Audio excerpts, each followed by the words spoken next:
ఎంత బాడీ పెట్టుకొని భయపడ్డావేంటి? మరి నువ్వు భయపెట్టేస్తావు కదా. అ, అంటే అది అందరూ మన ఇండియా EU మధ్య జరిగిన మదర్ ఆఫ్ ఆల్ డీల్స్ ని చాలా తక్కువ అంచనా వేస్తున్నారు. కేవలం ఈ లగ్జరీ కార్స్ మీద మాత్రమే ఇంపాక్ట్ ఉందని అనుకుంటున్నారు. కానీ ఈ డీల్ ని మదర్ ఆఫ్ ఆల్ డీల్స్ అని ఎందుకన్నారో ఈ నెక్స్ట్ 1 minute లో నేను మీకు క్లియర్ గా ఎక్స్ప్లెయిన్ చేస్తాను. We did it.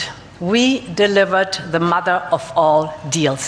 First professional Indians ఎవరైతే యూరోప్ లో వర్క్ చేద్దాం అనుకుంటున్నారో లేదంటే యూరోపియన్ క్లయింట్స్ కి వర్క్ చేస్తున్నారో వాళ్ళ ఇమిగ్రేషన్ అంటే వర్క్ వీసా ఇప్పుడు ఈజీ అవుతుంది. అలాగే ఇండియన్ స్టూడెంట్స్ కి హైయర్ స్టడీస్ కోసం ఈ యూరోపియన్ వీసా కొంచెం ఈజీగా దొరుకుతుంది. సెకండ్, ఈ రెండు దేశాల మధ్య జరిగిన ఎక్స్పోర్ట్స్ ఆల్మోస్ట్ $75 బిలియన్.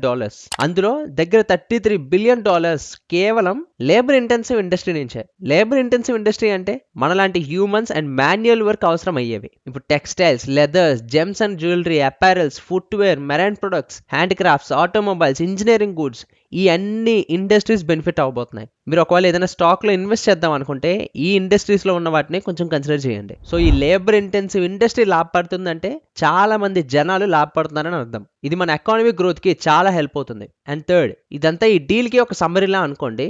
యూరోప్ నుంచి మనం ఎన్ని గూడ్స్ ఇంపోర్ట్ చేసుకుంటున్నామో అందులో 96% వాటి మీద టారిఫ్స్ తీసేశారు. అండ్ యూరోప్ లో మన ఇండియా నుంచి వాళ్ళకి వెళ్ళే 98% గూడ్స్ మీద వాళ్ళ టారిఫ్స్ తీసేశారు. అంటే రెండు పక్కల బెనిఫిట్ జరుగుతుంది. ఈ యూరోపియన్ గూడ్స్ ప్రైసెస్ కొంచెం చీప్ అవుతాయి. అలా మన మేక్ ఇన్ ఇండియా కళ కూడా నిజం అవ్వబోతుంది. ఇప్పుడు మీకు అర్థమైంది అని అనుకుంటున్నాను ఎందుకు ఈ డీల్ ని మదర్ తో పోల్చారో. ఇలాంటి మరిన్ని వీడియోస్ కోసం ఫినాన్స్ పర్సనల్ ని ఫాలో అవ్వండి.